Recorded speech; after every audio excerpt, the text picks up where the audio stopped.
I wanted to show you how I set up my worm composting container. I did have much larger containers I was planning to use, and then my husband objected to having big worm bins all around, so I am trying it out in a bucket, and it may grow from here.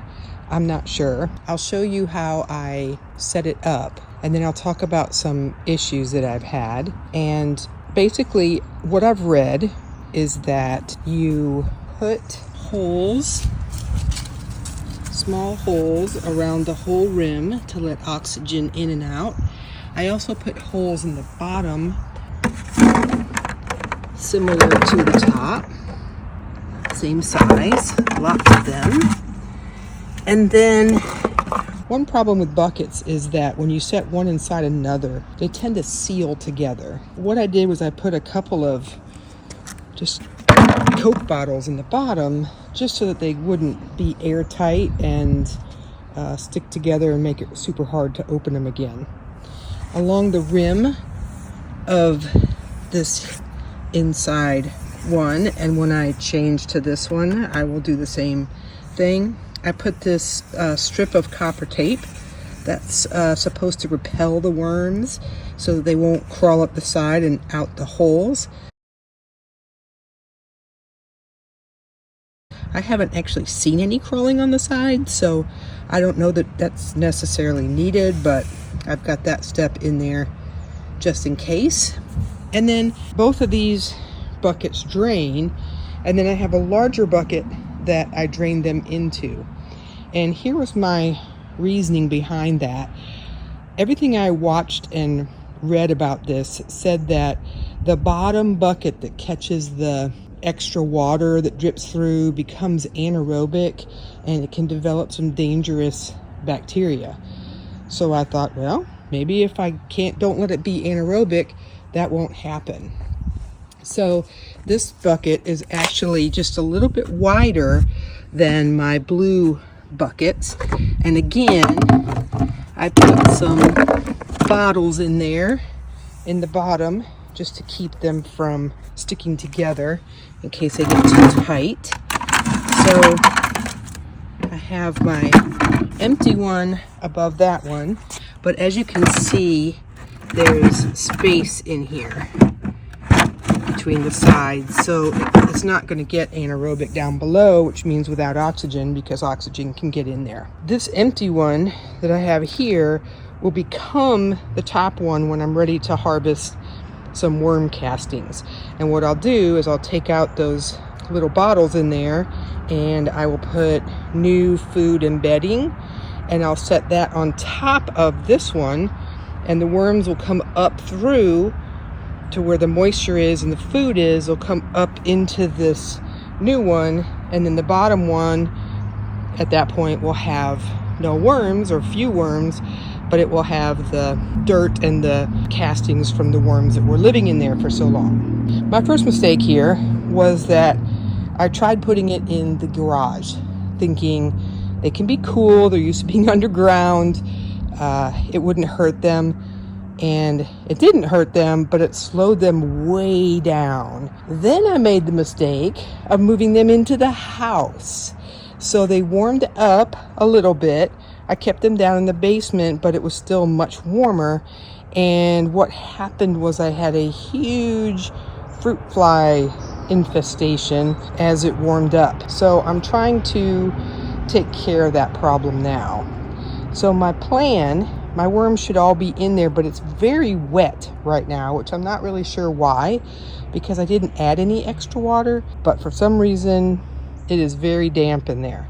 So what I'm going to do is I'm going to add some more bedding, which is just shredded paper. I'm going to add a little bit more food and hope that my little worms will be happy with that, and it'll dry this up a little bit and maybe take care of the problem with the flies.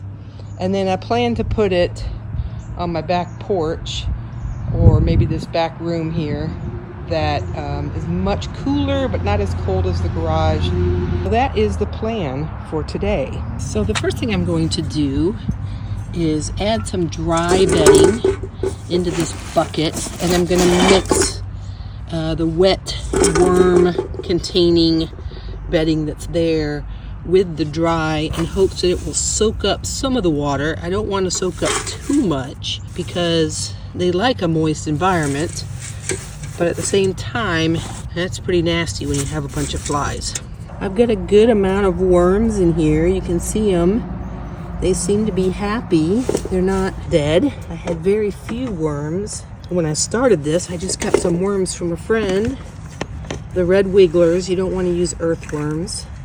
So, this is some potato that looks like it's not to their liking. It doesn't seem to be very used.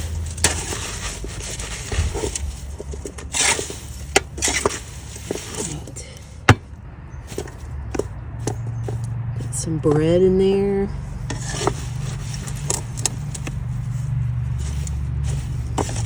Now, it was smelling great for a long time. It didn't smell like anything. I had no problem with flies. It was wonderful. Now, it smells pretty bad, quite frankly. So, I'm going to add a lot of new bedding. I'll take some of this out.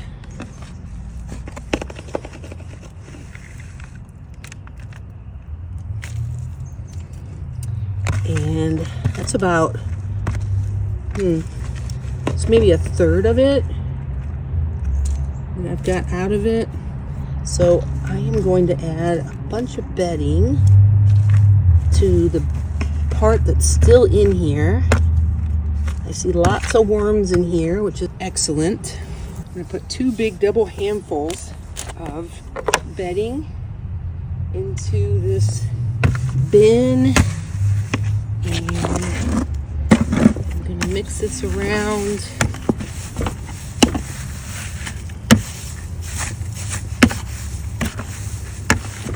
Well, I did add sand when I made the first bit of bedding so that they had some grit to help them break down things and digest things.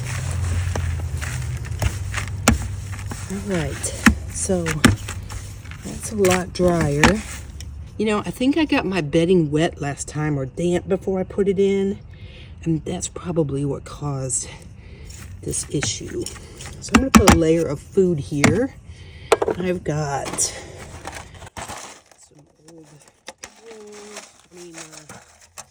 fortune cookies. So we're going to get some yummy little raviolis. Those in a bit.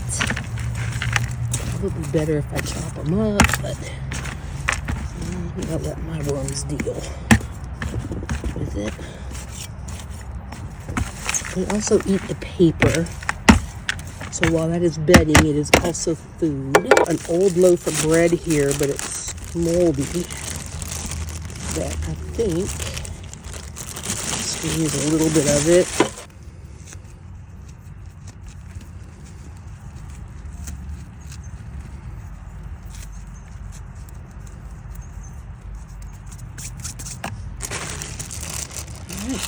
To put it in here and mix it up.